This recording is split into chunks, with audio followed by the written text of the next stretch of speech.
সাগরকে কি বলছো? একটা মেয়ের কি ছেলে ফ্রেন্ড থাকতে পারে না? তার ছেলে ফ্রেন্ড থাকা মানে কি এই যে সেই মেয়েটা খারাপ, সেই মেয়েটার ক্যারেক্টার খারাপ? আরে মেয়ে বলে কি আমাদের কোনো স্বাধীনতা নাই? আমি নিজের ইচ্ছা মতন পোশাক পরতে পারবো না, আমরা পার্টিতে যেতে পারবো না?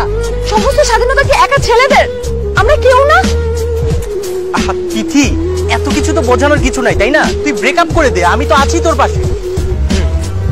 ও তো আছেই, যে কিনা সময় এবং সুযোগের অপেক্ষায় আছে, যে সুযোগ পেলে তোমার ক্ষতি করতে একটুও দ্বিধাবোধ করবে। তুমি তোমার ফ্রেন্ডদের সাথে ওপেনলি ওয়েস্টার্ন ড্রেস পরে ঘোরাফেরা করতেছো, হয়তো ভাবতেছো ওরা তোমার আপন মানুষ, ফ্রেন্ড, কিন্তু সুযোগ পেলে তারাও তোমার ক্ষতি করার জন্য দ্বিতীয়বার চিন্তা করবে না।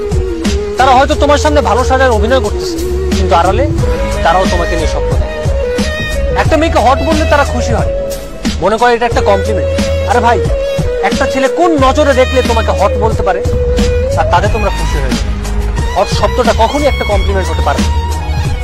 তাই বলে আমি তোমাদের মেয়েদের দোষ দিচ্ছি না, তোমরা সরল মনে ছেলেদের বিশ্বাস করো, আর ছেলেরা সেই বিশ্বাসটাকে কাজে লাগিয়ে তোমার ক্ষতি করার চেষ্টা করে। তো তুমি যেন গতকালকে মানে কি বলেছিলে, তুমি তোমার ফ্রেন্ডের সাথে ট্যুরে গিয়ে ঘোরাঘুরি করবে, আর তোমার ফ্রেন্ড তোমাকে নিয়ে কি প্ল্যান করেছিল তুমি জানো?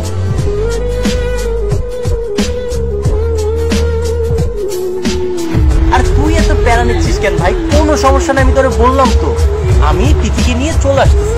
শোন, মালটার পিছনে অনেকদিন ঘুরছি, বুঝছিস, খুব কষ্ট করে ম্যানেজ করছি। অবশ্য এখনো আমার অন্ধের মতো বিশ্বাস করে। তো আজকাল চারিপাশে শুধু ধর্ষণ, ধর্ষণ আর ধর্ষণ। আমি জানি এই ধর্ষণের জন্য কখনোই একটা মেয়েদের বাজে পোশাক দায়ী না, দায়ী আমাদের মতো ছেলেদের বাজে মন মানসিকতা। রাস্তাঘাটে একটা মেয়ে ওয়েস্টার্ন ড্রেস পরে ঘোরাঘুরি করলে আমাদের মাথা নষ্ট হয়ে যায়, পাগলা কুত্তার মতো আমরা তাদের উপর ঝাঁপিয়ে পড়ি।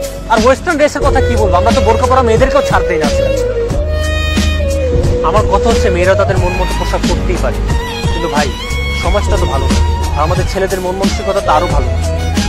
তাই আমি বলি কি, সরল মন এদেরকে বিশ্বাস করে এদের তোমার ক্ষতি করার সুযোগটা করে দিবে, কারণ ধর্ষণ কিন্তু বেশিরভাগ ক্ষেত্রে তার আপন মানুষরাই করে। তাই এদের মতো ছেলেদের থেকে দূরত্ব মেনটেন করে চলো।